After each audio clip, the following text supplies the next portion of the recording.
Autosports International Birmingham. This is the place where the worldwide motor racing industry burst back to life after their winter hibernation. All over the four halls of this NEC, the contracts being signed. And indeed, Peter Duke and Johnny Kane are already secure in the knowledge that they will move up the motor racing ladder in 1996. But there are others that aren't so happy, and indeed they're here to keep their face in the frame and hopefully get their face into a helmet in the coming season.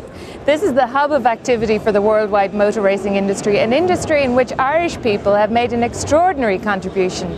We've caught up with some of those at the show. Ireland's tentacles in motorsport really reach out far and wide, but there's no more amazing news than there's going to be a new name on that Ferrari next year. And to judge the significance of that, who better than John Watson, our most successful ever Grand Prix driver? It's an amazing thing, John. Well, Alan, I think having Eddie Irvine joining Michael Schumacher at Ferrari is certainly going to provide Formula One fans in Ireland and the world a round of two drivers, very, very fast indeed. The reigning world champion, of course, and Eddie Irvine moving on from the Jordan Peugeot team, taking a step up into one of the grandee teams, in fact the grandee of all the teams in Formula One, a team that's a legend and I hope will always be a part of Grand Prix racing. Now, he's a maverick, as we know, and that might be just the type of character that can stand up to the Schumacher pressure. Well, Alan, when you say maverick, I think Eddie Irvine ought to be a candidate for the Academy Awards because he is an outstanding actor. The true Eddie Irvine is not the man that you sometimes see in interviews or might meet in a paddock and you get these very flippant and very quick comments. He's very serious, he's very ambitious, he's very talented. And that combination is enough to enable him to win Grand Prix and then go on and be a serious contender for a world title. Now that's something Ireland has never produced. And if Eddie Irvine could fulfill that role, then he would be absolutely unique amongst Irish sportsmen across the board. John, as marketing manager of Van Diemen Cars, the largest manufacturers of racing cars, I believe, worldwide, you should know more about world markets nearly than anybody. Yes, Plum, we build more cars numbers than anybody else in the world. Obviously there's companies out there build a lot less cars and make a lot more money at it. If you think of Grand Prix teams building 2 or 3 cars. Our biggest market at the minute is the United States. We probably send between 40 and 50 cars a year out there. Currently the new markets coming in that we're looking at with a lot of interest is Southeast Asia. And they're introducing single-seater racing out there, and we've got the contract for that as well. So that's one of the new interesting ones that's coming up. So you travel quite a bit in your quest to sell these beautiful motor cars? Lots of air miles. Lots of air miles, and that allows me to go back to Belfast now and again for nothing. Asia is the boom area in motorsport for the next 5 years. I think England and Europe itself is stagnant in growth, but the growth potential in Asia is just staggering. It's just at the very bottom of the ladder at the moment. It's all going to develop over the next 5 years. We're looking at getting in now at the ground level. It's a long way from Bangor and County Down to Sebring in Florida where these cars are raced. But of course, Steve, they were made in Northern Ireland originally and designed. Yes, this car was originally designed and manufactured in Northern Ireland way back in 1986 and has certainly been a reliable workhorse for the Barber Pro Series over the years and has served us quite well in the development of driver careers. It's changed recently, of course, to a Dodge engine, but you've been part of that development right from the very go. Yes, we did some of the materials for it, but most of the work, in fact, for that was done in America at Sebring by the crew themselves. Leslie, it was about 10 years ago since the first one of the Barber Saabs, as they were in those days, went out of your factory. It was a sort of dream contract, really. It's hung on for a long time. Yes, it was a dream. It was pretty horrendous at the time in terms of getting the job done within the time scale. I think it was around about Easter in '86 that the first one ran, and they were all produced and delivered, and I think the first race was late June in 1986. In Ireland we've had boxing world champions, we've had hot rod world champions, and of course we've had motorcycle world champions with the great Joey Dunlop MBE. But now we've got a new world champion, and that's the karting world champion Trevor Roberts. Congratulations, Trevor. Thank you, Alan. It's been a really fantastic year for us. We've only been on the continent for 3 years, and we've brought the World Championship home to Northern Ireland. And not only that, Trevor, what a year, because you also won the British Championship.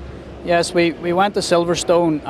What happened was we didn't actually take the championship off the world champion from last year in Austria. He wasn't unable to attend the race, and he told me that he would see me at Silverstone. So that gave me, I had to really win Silverstone because he was there, and if he had have beat me at Silverstone, it would be like taking the world championships off me again. So I had to win that to really put the crown on it. Well, we're very proud of you, Trevor. Congratulations. Thank you very much, Alan. An Irish world champion in karting, but will we ever have an Irish Grand Prix champion? Eddie Irvine has a greatest opportunity of winning the title in the next few years, but who will be the next candidate for Formula One? Johnny, the biggest announcement of the show, of course, was the formation of the Stewart Grand Prix team, and that can't be bad news for you in the long run. Most definitely, the fact that I've been with PSR for just over a year now and won the Formula Vauxhall title. I'm moving on to Formula 3 with them this season and looking forward to that a lot. But obviously the fact to have a Formula 1 team now makes it very encouraging for me in the future to aim for that team. Jackie always talks about the staircase of opportunity. He's now put the top rungs in place. Yes, he has indeed. Hopefully I'll be able to stay with PSR for a long time, and I'm sure the operation is going to be absolutely fantastic. The stewards don't do anything unless it's absolutely top notch, so hopefully I can be with them if they go into Formula 1. Now, things have moved on a little bit rapidly since the last time we talked to you. I mean, getting that Autosport award must have been quite fantastic. Yeah, it was unbelievable. I'd been thinking about nothing less for over a month, and it was just fantastic when they read my name out that night. I couldn't believe it. Johnny, the Paul Stewart organisation has been in existence less than 10 years, and it's now getting towards the pinnacle of motorsport. What's so special about their organisation? I think it's the fact that they are so professional. They are more professional than any other teams, I think, in the junior formula. They have outside sponsorship, which some teams have, but I think PSR have a wider range of sponsorship, and that means that they can choose the drivers they want because the budget for the actual driver is not as much. All the drivers have been to talking classes and such like, and talking to people, sponsors especially, is all part of the job, and you have to enjoy it, otherwise there's no point being here. Now you're going into Formula 3, now it's a very professional level of motor racing. Can you take me through a sort of a day, you might say, before your car even gets to a circuit, and what's done in the factory, and then how you take a day's testing and the approach to that? The boys work maybe 3 or 4 days on the car from one test to the race maybe, and they just check absolutely everything, take the dampers off, check the dampers, check wheel bearings, absolutely go through everything, probably take the engine out, have a check round, clean everything, and just set it up on a flat patch, get all the cambers right, all the casters right, and the ride heights, and that's mainly it. So the whole trick is to stay on the Stewart treadmill? Yeah, I'm just trying to keep everybody happy at the moment and try and do as good a job as I possibly can this year. Are we possibly looking at the next Eddie Irvine into Formula 1 from Ireland? I certainly hope so. I think Eddie's going to do really well this year, and I think he could give Schumacher a run for his money. This is hardly a shopping car, and this is hardly Bond Street, but one of the aspects of the Autosports show is that it's a Bond Street for petrol heads. So, shopping darlings.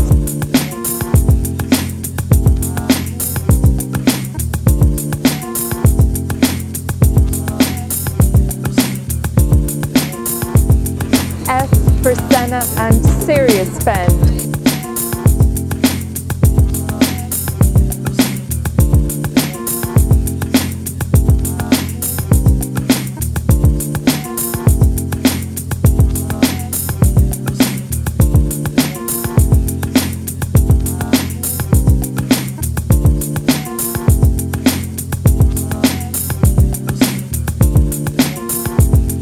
How about a piece of Eddie Jordan's Grand Prix car for £550, or the entire front of the Le Mans winning Mazda for £650? I don't think either of these will go in my living room, so shopping's finished, darlings.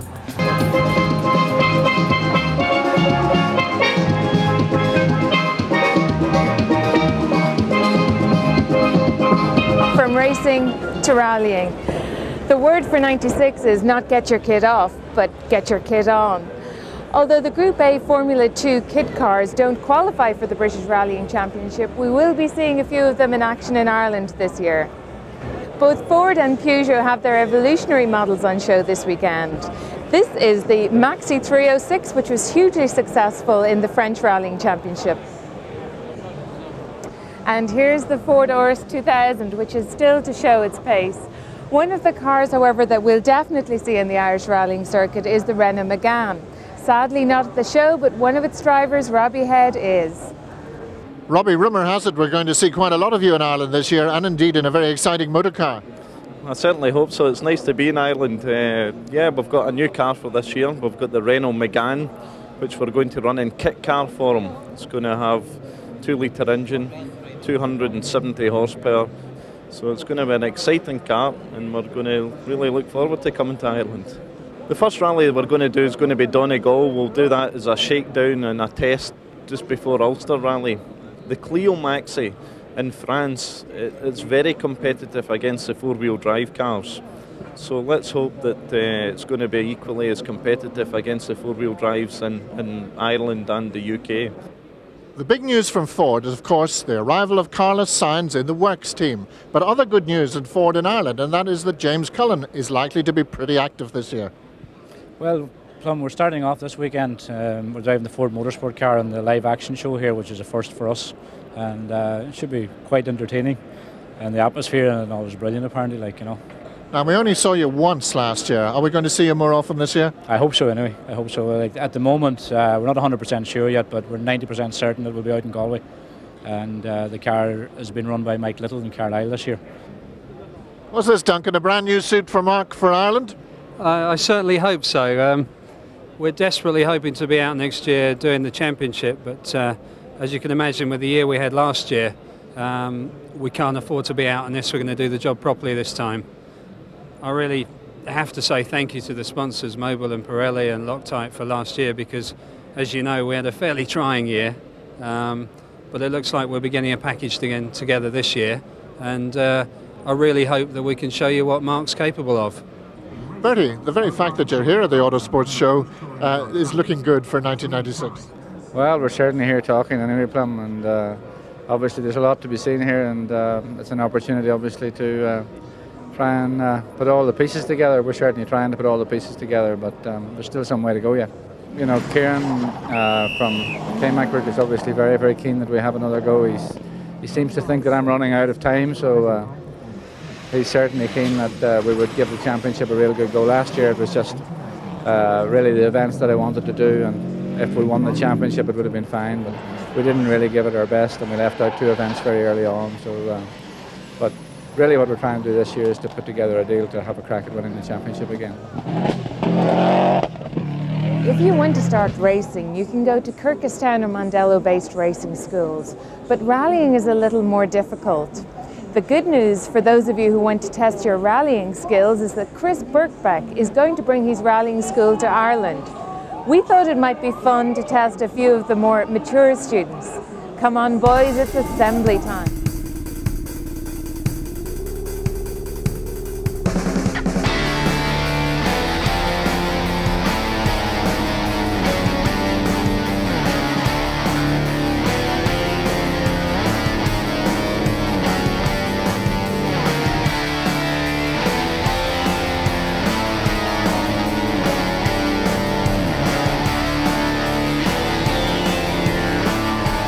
Up until now, aspiring young racing drivers have been able to go to school here at Kyrgyzstan or indeed at Mondello, but rally drivers haven't been so fortunate. They had to go across the water to get initial tuition. That was until last week, when Chris Birkbeck's rally school came to Kyrgyzstan, and we thought it'd be fun on RPM to put some fairly mature students through their paces. So Chris, meet your class. Hey.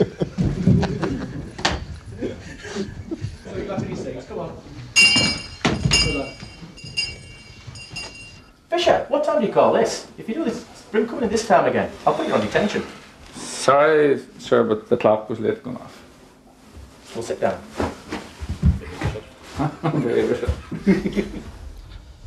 My name is James Noel Anthony Ignatius Bartholomew Cullen.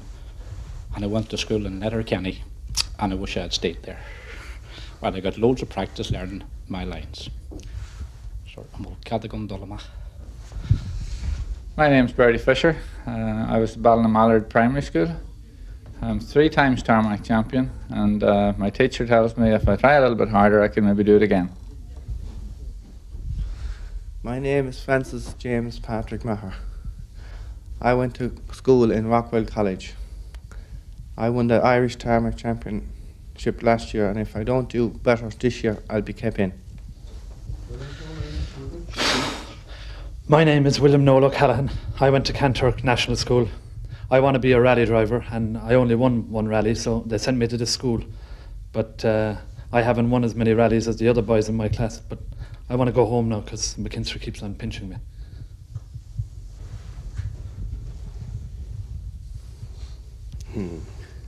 My name's Kenny McKinstry, and I go to Ballydown School in Banbridge, and I've won a couple of rallies, but they say I could do better, but I never learnt my notes.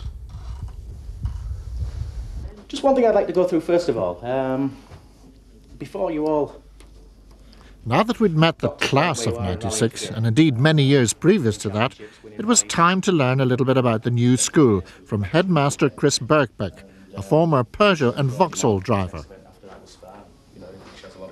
Normally students are put through 4 stages on their initial day with the school, but these experts would be put straight into the faster 2 stages and assessed under the following headings.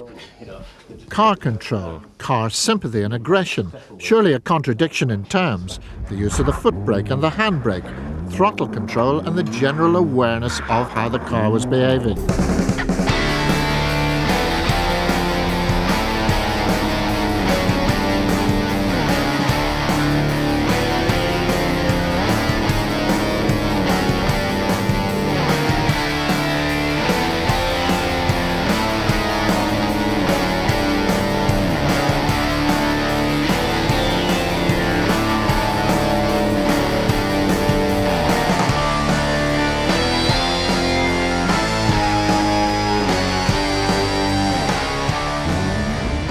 Theory to practice in one of the school's specially prepared Astra GSIs.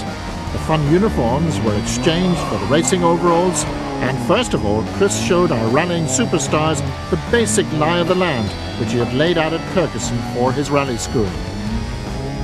Chris strapped himself in alongside our famous 5, intercom on and clipboard on his lap, and under the headings car control, car sympathy, foot brake and handbrake control, throttle control and general awareness, they set out to analyse our pupils. Most of our celebrities are used to 4-wheel drive, so it was not surprising that Kenny McKinstry, with his recent Formula 2 experience, came out top in the Astras. He knew to set the car up before the corner to combat the understeer, and he didn't waste time in the middle of a bend with big slides. The scores were merely an indication. Kenny got top marks for his use of the handbrake, high scores for car control and awareness. James Cullen was really impressive. He was very relaxed and deceptively quick. James scored excellent marks for his use of the foot brake and handbrake, his throttle control and his awareness.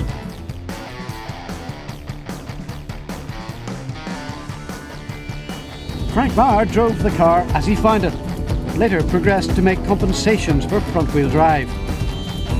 Frank got high marks for car sympathy and the use of the foot brake.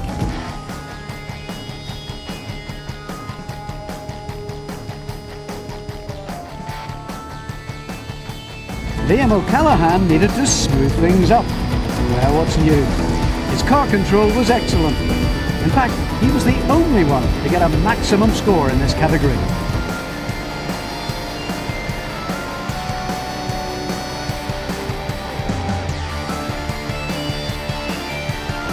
Bertie was surprisingly the lowest scorer, due more, I would expect, to his busy schedule and his undoubted skill behind the wheel. His throttle control let him down.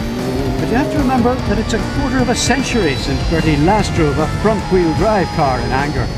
Well, he's been a good boy then.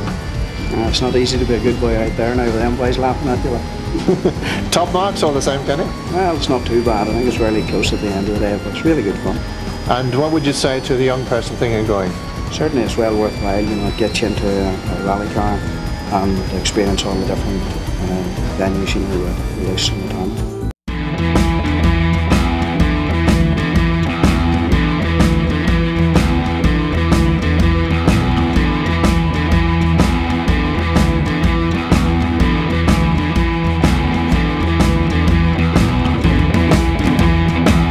Among the all-star cast in Birmingham, we find James Cullen,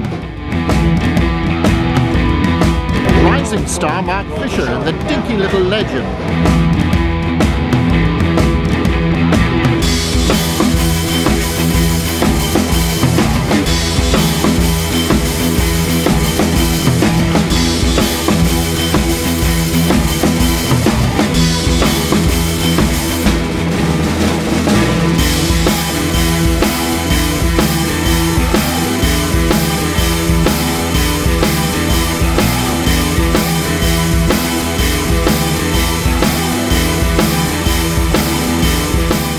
James found things a little difficult at first in the Yorkie car.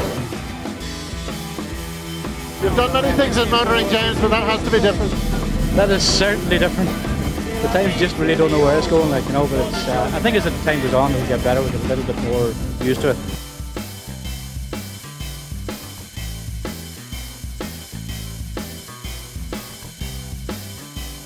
What's this, Mark? A legend in your own lifetime? Yeah, why not, Plum?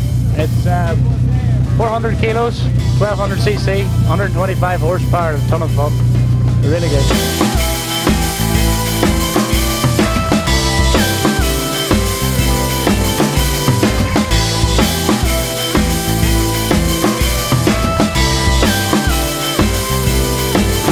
So, the son of a legend became a legend in a legend. Now it's time for the big boys. 1994 British Rally champion Malcolm Wilson in his Escort Cosworth. And James goes on to beat Malcolm's time in 1 minute 7.94 seconds. Fastest of the rally cars, the World Championship winning Subaru Impreza with works driver Piero Latti at the wheel. His time is 1 minute 5.74 seconds. However, the overall champion throughout the show was Malcolm Wilson. So that's just a quick look at some of the fun we can look forward to in RPM in the coming year. But what better way to look forward to 1996 than with an original Jim Bamber cartoon? Cartoon, get it? Keep the revs up.